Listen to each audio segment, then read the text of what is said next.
The House with the Open Door. Bonus part 14 of 15. There was once a caretaker of a small, bright house with an open door. On a hook by the entry hung a leather ledger marked payment. Each morning he polished the knob, straightened the mat, and wondered who might come and what they could afford. One day a traveller arrived with empty hands and tired eyes.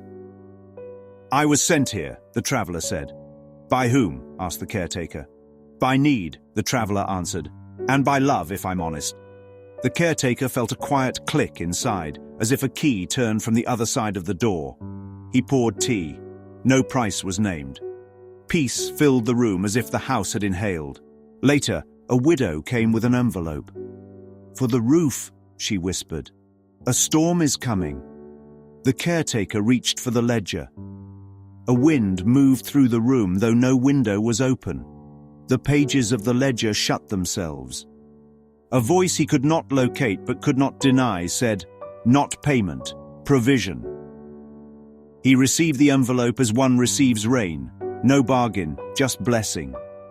And he noticed how her shoulders dropped in relief as if she too had been paid. Another day a man appeared whom the caretaker secretly blamed for an old hurt. His hand found the ledger again. The same wind stirred. "This is not a house of accounts," the voice said. "It is a temple of amends." "What do you need?" asked the caretaker, surprised at his own words. "Forgiveness," said the man. And the caretaker learned in that moment that forgiveness is not the world's pardon. It is not saying, "You did it, but I will let it go." It is recognition, sharp as noon, that what seemed to happen in guilt's dream has no power in the light. The room brightened without a lamp being lit. Two prisoners walked free from a cell that had never been locked. Word of the house spread. Some arrived with money and left lighter.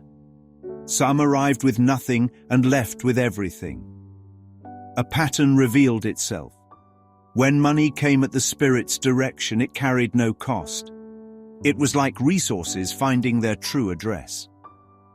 When the caretaker tried to charge for the air of the temple, fear crept back in, and both host and guest grew smaller.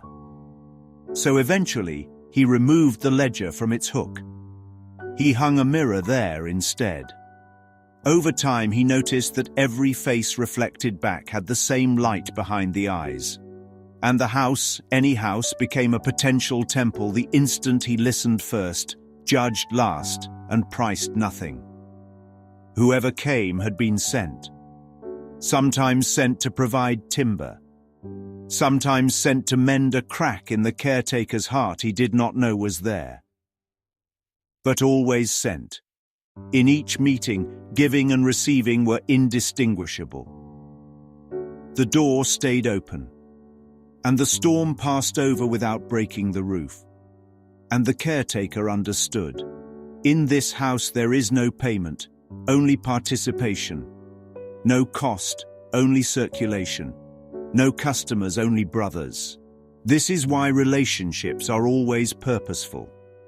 Because every arrival is a classroom, and every classroom is for remembering sameness. If it isn't used for joining, it is stalled. But the moment the spirit enters, the stalled space becomes his temple, a resting place for Christ, the home of God himself. This is why no one comes by accident.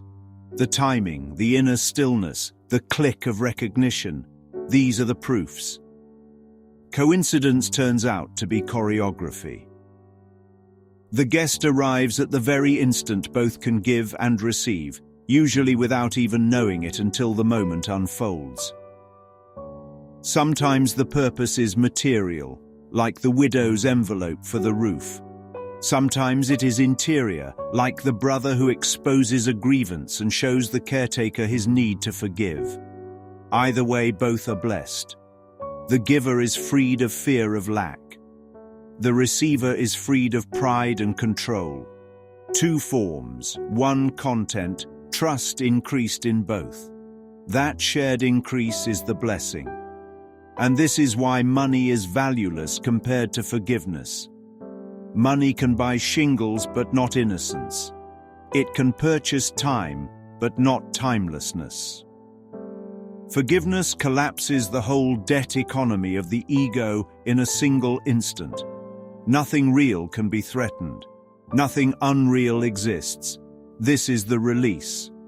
And both are released because both were chained to the same illusion. Attack and defense are just opposite ends of one rope. Drop one end and the rope falls. The offender loses guilt. The offended loses judgment. Two keys, one lock. Only in terms of cost could one imagine having more. The world counts sacrifice and calls it value. It says, I gave more, therefore I earned more merit. But in the temple, value is measured only by the shared increase of peace. Where cost is tallied, inequality is maintained. Where sharing happens, more appears for both without anyone having less. This is why in sharing, everyone must gain a blessing without cost. Because giving and receiving are the same act. What I extend, I know. What I withhold, I lose. The blessing is costless because it isn't transferred between separate selves. It radiates from one self recognized. This is the mystery of the house with the open door. This is the law of the temple of forgiveness. This is the gift that turns ledgers into mirrors. And this is why the storm never tears down the roof. Because the house was never built on cost at all.